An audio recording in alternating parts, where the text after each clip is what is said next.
Brace yourselves. What you are about to hear will upend everything you think you know about the so-called king of rock and roll. You believe you know Elvis Presley. You believe he was merely a musical icon, a darling of millions of women. What if I tell you that behind the glitter of the spotlights, there lurked a grotesque, at times revolting underside? Imagine this. Night has fallen, Graceland is crammed with drunken guests and feral merriment, girls, laughter, and a chimpanzee in a tuxedo with a cigar clenched in its teeth, a creature the king ordered for himself. Then that chimpanzee, pumped full of pills and whiskey, flips up the skirts of your new acquaintances while Elvis looks on, delighted by the chaos like a child. What happened next when a jealous Anita burst into the bedroom? And why, the next morning, after that humiliating scandal, did Elvis suddenly remember the little snub-nosed girl from Germany?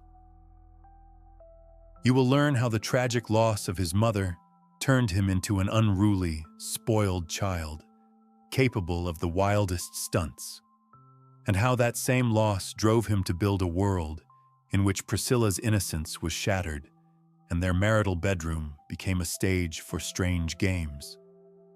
I will speak of manias and frenzies, of the king hurling a chair at his wife for criticizing a song, or chasing anyone who dared challenge him with a gun in his hand.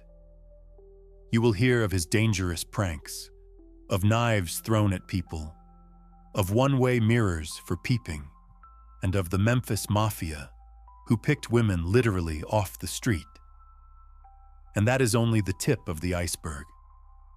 We will trace the path from a boy prince adored by his mother to a drug-consumed tyrant who could spend tens of thousands of dollars on jam sandwiches or shower fans with jewels worth a small fortune. Ready to hear the whole truth about a man whose life was far more shocking and enthralling than any of his songs. Do not switch off, because the most gripping revelations are only beginning. Elvis Aaron Presley, the king of rock and roll, became the first white artist to perform with genius the music long considered the province of black musicians. During his lifetime, images of his face circled the globe in uncountable numbers, second only to pictures of Mickey Mouse. Millions adored him. Thousands of women dreamed of being close to him. Yet he chose a little snub-nosed girl he had noticed by chance on the street and carried her off into his peculiar world, where her happiness did not last long. It sounds like an idyll. What followed will shake you to your core. Another concert ended in a drunken binge. Past midnight, Elvis and his crowd returned to Graceland.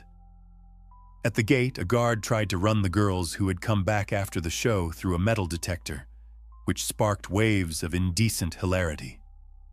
The jokes flew, the poor fellow flushed, and he waved off the idea.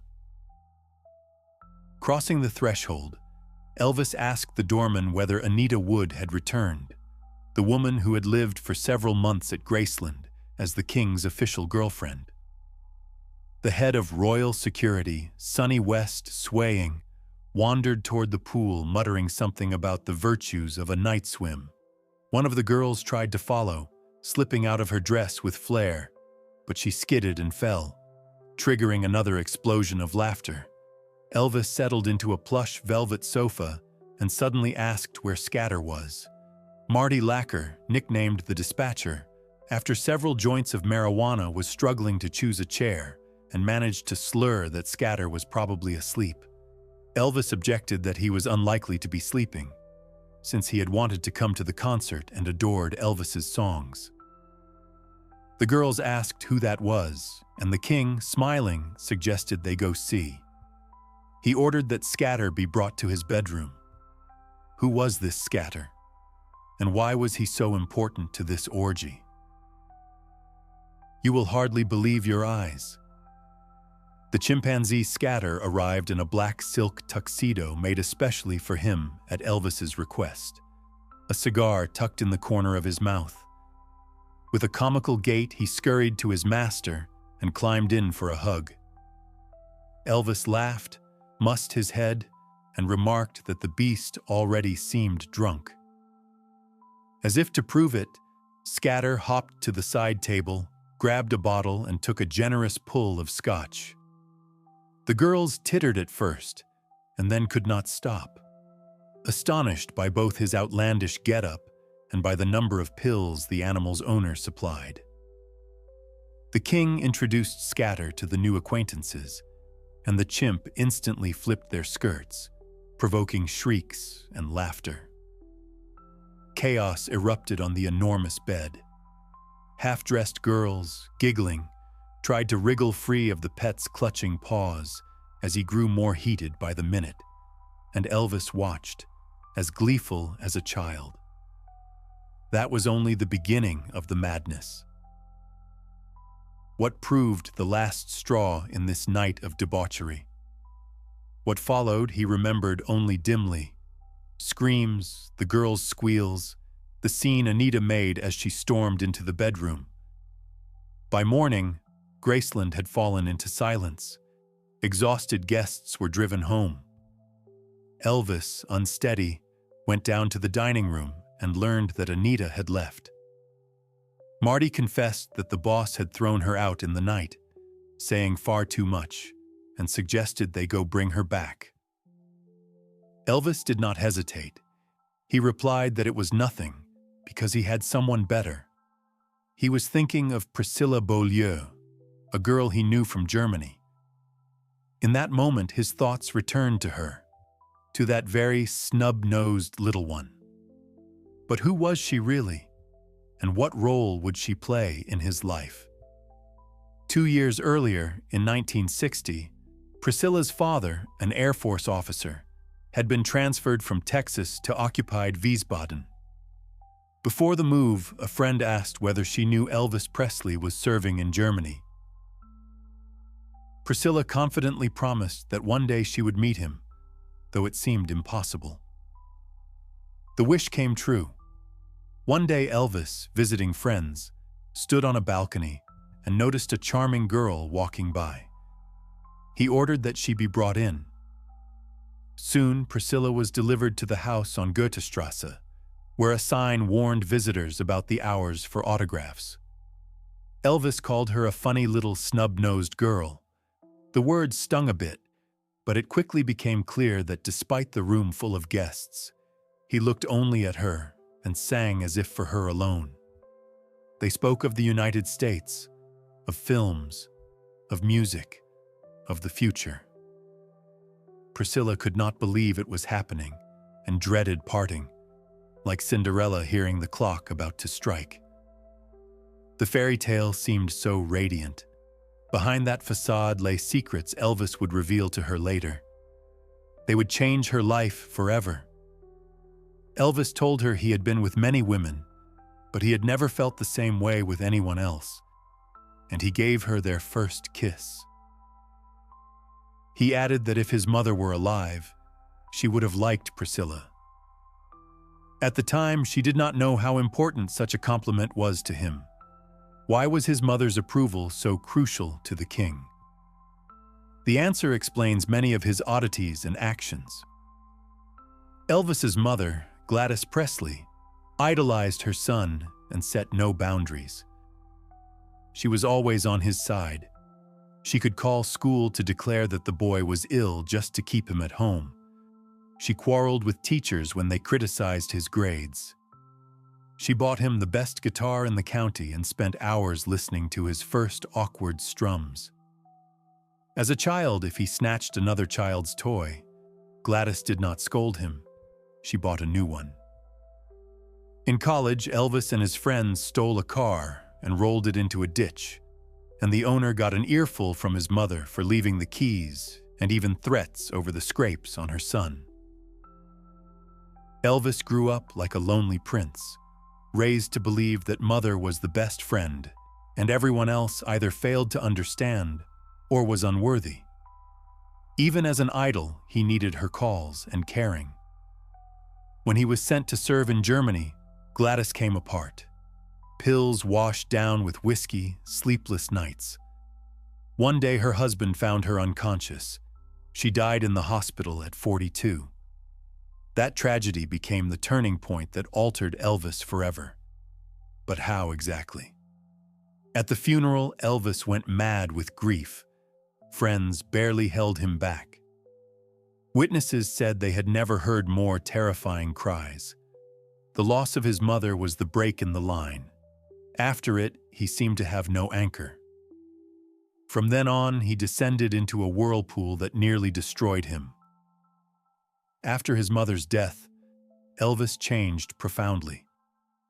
Priscilla, who later wrote a book about him, remembered that on that first meeting, she saw not only a world-famous star, but a terribly lonely man. The king admitted that she was not like the other girls. The others saw only an idol, while she managed to remain natural. They could talk for hours about cars, hairstyles, movies, and fashion, and with her he felt like a carefree teenager, the boy he wished he could remain. What happened next? Why, despite such closeness, did Elvis suddenly begin to pull away? The day before his flight home, Elvis confessed that he had never felt anything like this and that he loved her. But he was not sure they should be together immediately. He asked that they live apart for a while so he could figure himself out. Priscilla listened and nodded, but did not believe in a quick reunion. In his bedroom, she secretly found letters from a certain Anita and decided he was leaving forever. Was Priscilla right? Or did Elvis truly want time to understand himself? The answers will surprise you. Time confirmed her fears. Elvis did not call. Priscilla's spirits sank. Her letters became desperate and long. The king, meanwhile, plunged into rowdy life with the Memphis Mafia. He had his fun in Paris with dancers from the Lido. In Los Angeles, he nearly got a lady in the next room into serious trouble. His mother's death had stripped him of his ballast, and now he lived like a spoiled child with no supervision. The producer even insisted the Mafia have a separate house, so Graceland turned into the legendary refuge of the king and his retinue. In this period, Graceland became the stage for the wildest, most scandalous episodes. What, in truth, went on there? Every evening, the buddies picked dozens of admirers at the gates and threw unrestrained parties. Elvis indulged in dangerous pranks, even pitching a knife at someone for effect. Locked in his bedroom, he watched the girls as he made them caress one another, and he devised a one-way mirror for peeping into one of the rooms. His favorite amusement remained the chimp Scatter, whom they dressed up, drove around in a pink Cadillac, and sent into bed with female fans. It sounds like a scene from the wildest film, but it was real life. And how, into this nightmare world, did Priscilla return? By the end of 1961, Anita Wood could no longer bear it and left Graceland. Elvis did not suffer and soon called Priscilla, inviting her to Los Angeles. She was coming back to Graceland, but she was no longer the innocent girl she had been. What would Elvis do with her?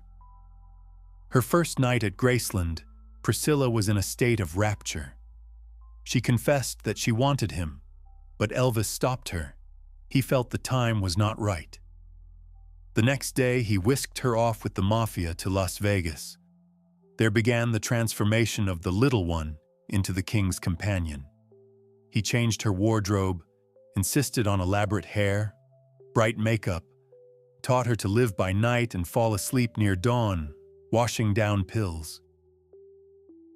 After 2 weeks, Priscilla returned to her parents in Germany, and they, shocked by the changes, simply asked what she had done to herself. She spent the next Christmas with Elvis and soon moved to Graceland for good. Her transformation was complete. But at what price? And what was concealed behind their strange intimacy? Their intimacy remained peculiar. Elvis avoided full physical contact, explaining that with the girl he loved, only after marriage, as his mother had taught him. Instead, he coached her in many innocent ways of pleasure, turning the bedroom into a sort of stage with costumes and roles. Priscilla later said that he was the director and she the lone actress. That was how she entered the closed world of Graceland, where a special morality and loyalty to the master reigned. With his own people, Elvis spared no money, repeating that he could always cut a new record and earn more. Innocent ways of pleasure. What did Elvis truly mean by those words? And how did it shape Priscilla? Priscilla wanted to be with him every minute. The hardest moments came when he left for film shoots, especially if his partner was a beautiful actress. The press constantly pinned affairs on him, and she burned with jealousy. Even when he swore it was lies, she never fully believed it. Once, on hearing he would be working with Shelley Fabares, she decided to accompany him. Elvis flew into a rage, stormed into the room, began tossing her things out, and sent her back to her parents. But after he calmed down, he returned, embraced her, and she forgave him. How long can one endure such a life? And what caused his next deep crisis? Meanwhile, Presley's career was sagging. Other performers topped the charts. The roles grew monotonous. The songs turned gray. Elvis scowled, snapped, lost control, and could not get by without antidepressants. At home, scenes flared more often. Once, when Priscilla gently criticized a new song, he hurled a chair at her. It seemed he was losing his grip on reality. The king had become a pale shadow of himself. What could possibly pull him out of that self-destructive dive? Soon, his best friend became his hairdresser, Larry Geller, who brought talk of yoga and meditation into the house. Elvis could sit for hours on the terrace, gazing at the stars and, in his words, catching cosmic energy. He saw images in the fountain's spray, and once in Arizona he braked hard, convinced that a mustached face of Stalin had shown itself in the sky. By then he had tried LSD and often vanished into himself, a face of Stalin in the sky. LSD. This was no mere slump, but a full plunge into madness, what became his last chance at rescue. Unexpectedly, misfortune jolted him. A fall in the bathroom and a concussion. The producer seized the moment to remove Geller and his esoterica from Elvis's circle. Without daily talks with his spiritual mentor, Elvis quickly cooled on those new fascinations. Priscilla rejoiced. They gathered the meditation books, took them out, and burned them. Soon, Elvis gave her a ring with a diamond of 3.5 carats. After 5 years of living together, he proposed. It seemed the moment of the love Priscilla had dreamed of had arrived. Had everything at last worked out? Was this the happy end to their love story? Not so fast. The worst was still ahead. On May 1st, 1967, they were married. Frank Sinatra's airplane, Christina, carried the newlyweds from Las Vegas to Palm Springs. Humming Hawaiian wedding song, Elvis carried his little one, now Mrs. Priscilla Beaulieu Presley, across the threshold of the new home's bedroom to the applause of friends. Priscilla later recalled that on that night years of tension, passion, and longing poured out at once. She felt she had changed from child to woman, and at last, the long, romantic, anxious years were worth it. They had become one. Everything she had dreamed of had come true. Why, then, was the happiness so brief? On February the 1st, the very next year, their daughter was born, Lisa Marie Presley. They had talked often about children, but no one expected it so soon. For 9 months, Elvis was happy and a little bewildered. He wondered how another life could fit inside such a small being. Priscilla felt his love. She rode horses, danced, rode a motorcycle. Then, shortly before the birth, came a blow. Elvis said he needed time to think, that something was wrong, and he proposed they separate and live apart. She decided he was joking, but he repeated that the issue was him, not her.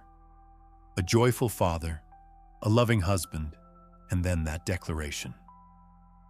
What was the real reason for his cooling? At the same time, the press blared about a rekindled romance between Elvis and Nancy Sinatra.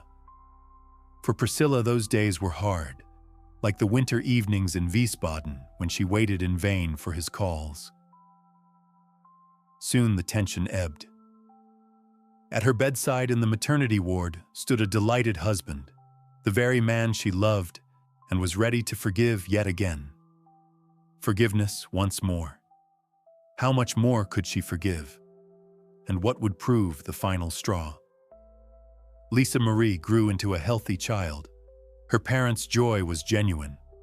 But after her birth, Elvis cooled toward his wife.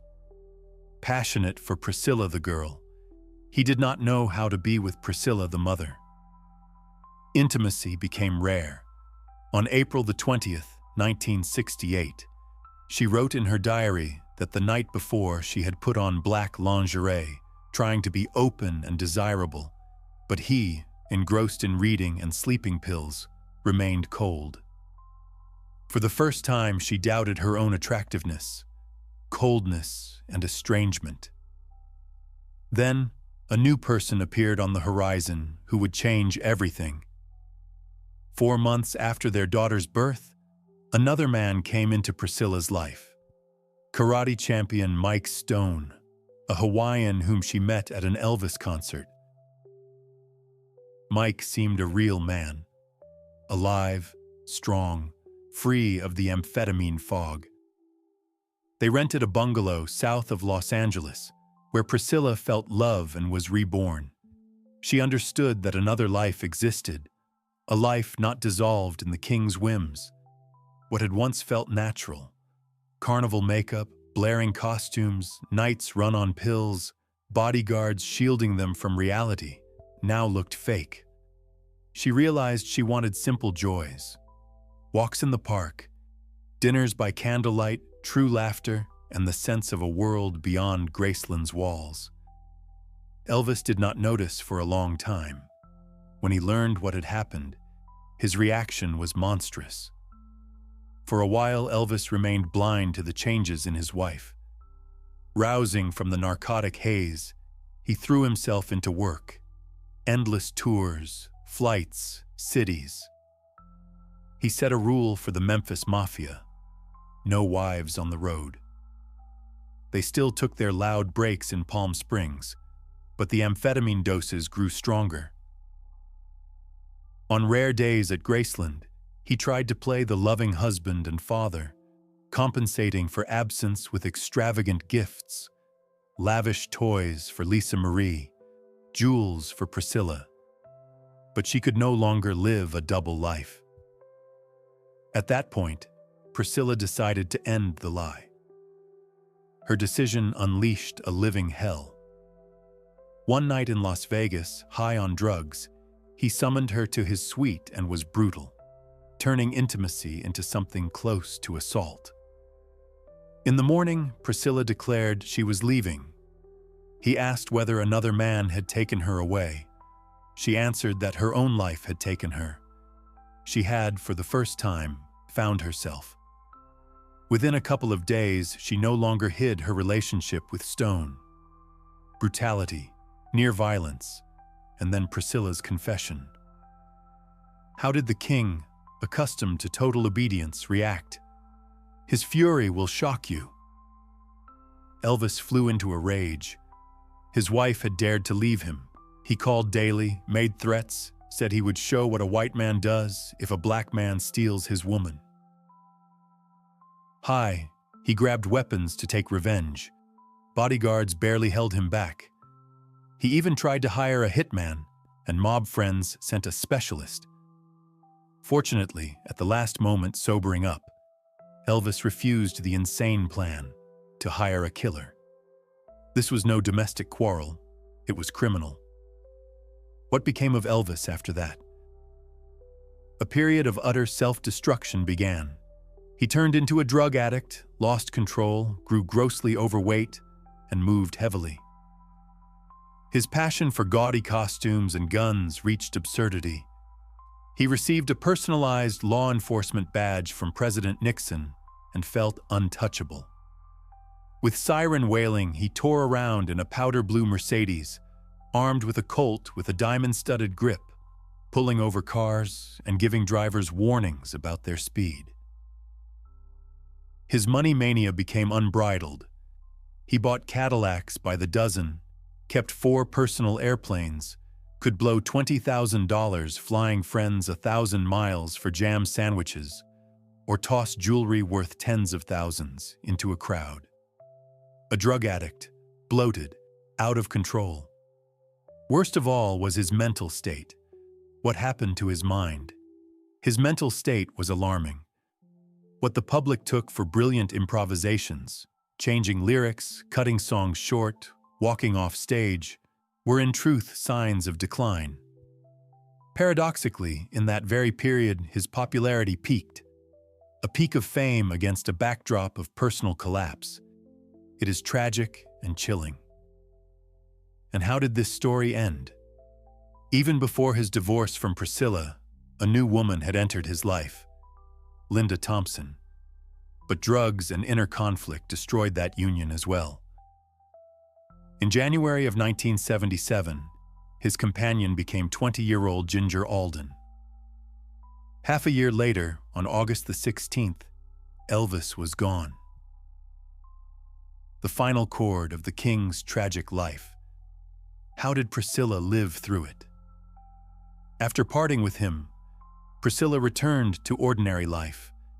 She raised their daughter, tried her hand at film, and often looked back on what they had lived through.